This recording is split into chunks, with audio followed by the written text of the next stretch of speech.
All right, today we're jumping into one of the shortest, but honestly, one of the most puzzling books in the entire prophetic collection, the Book of Joel. It is packed with terrifying plagues, really dire warnings, but also some incredible promises. The biggest mystery, though, might just be the book itself. So let's get right into that puzzle. For centuries, people have been trying to figure out a really basic question. When was this book actually written? And believe me, the answer to that question is the key to unlocking not just the prophet's message, but also why it gets this prime real estate right near the start of the minor prophets. Okay, so the first thing we have to do is try to place this prophet on a timeline. And this is where the detective work really begins, because, well, Joel doesn't give us a whole lot to work with.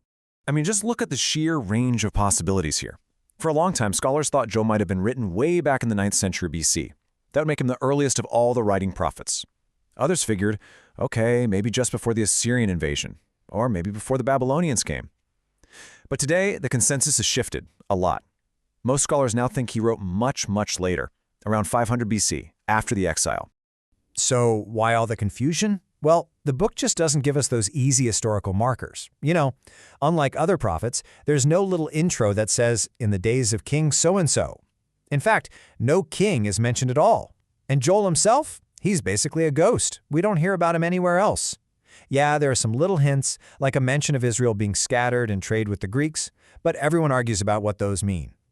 Probably the strongest clue for that late date is that the temple is up and running, which, in a post-exilic world, would have to be after 515 BC.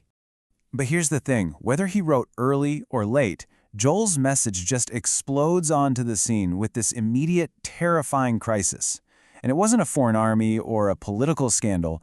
It was a natural disaster of, biblical proportions.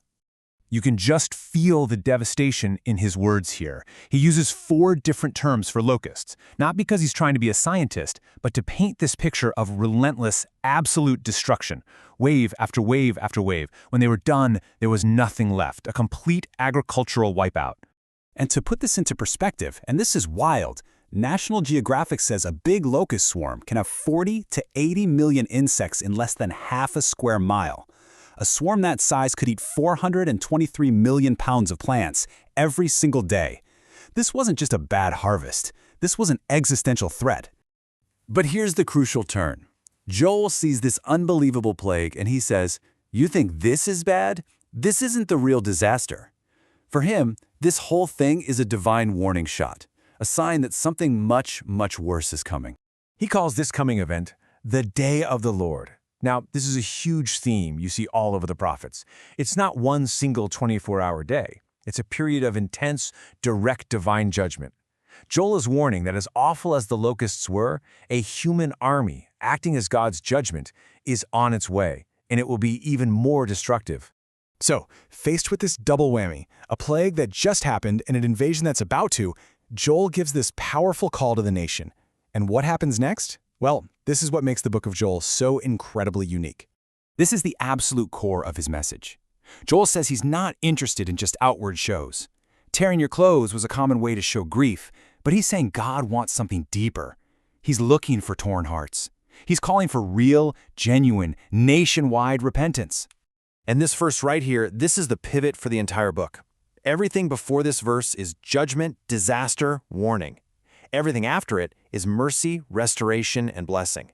And the implication is crystal clear. The people listened. They actually repented. And this is what makes Joel's story so amazing. You look at other prophets, guys like Amos and Zephaniah. They also warned about the day of the Lord, but the people didn't listen, and judgment came crashing down. The Assyrians, the Babylonians, it all happened. But in Joel's story, the prophet warns, the people repent, and the disaster is called off. This almost never happens in the prophetic books. So, what happens when a nation actually listens? The story doesn't just end with them dodging a bullet. It turns into this breathtaking promise of total, complete restoration. I mean, listen to this promise. God doesn't just say he'll stop the bad stuff from happening. He promises to reverse it, to actually restore the years that the locust ate, to give back what was lost, the productivity, the blessing, even the time that the disaster just swallowed up. And once the immediate danger is dealt with, Joel's vision it explodes outward. First, he promises that immediate physical restoration. But then he looks way down the timeline to a day when God will pour out his Spirit on everyone. And finally, his vision expands to cover the whole world, a final, ultimate day of the Lord, not just for his people, but for all nations. And this final vision has this shocking image that is the complete opposite of that famous prophecy from Micah. You know, where Micah sees this future of ultimate peace, where they'll beat their swords into plowshares?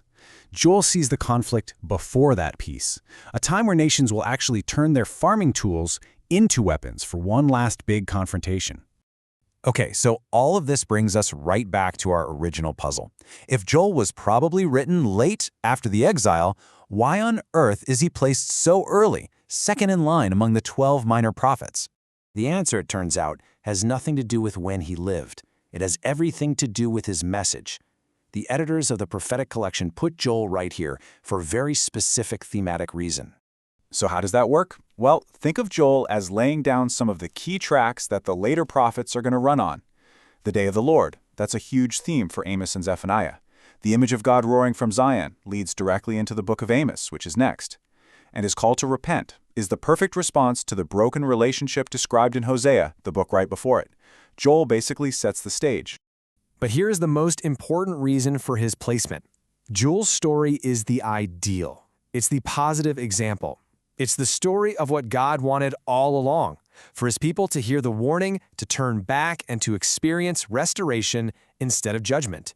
This is the perfect pattern, the paradigm. A warning leads to real repentance, which leads to mercy and then blessing. It's the story of how things should have gone. So Joel is put right at the beginning as this benchmark of hope. It's the story of what could have been, time and time again. It perfectly sets the stage for all the tragic stories that are about to follow, where other prophets speak just as clearly, but the people just refuse to listen. And that really leaves us with a final thought, doesn't it? The book of Joel gives us this perfect blueprint for how to turn disaster into deliverance through repentance. It's a timeless pattern, and the question it kind of leaves hanging in the air is, how often do we actually follow that blueprint?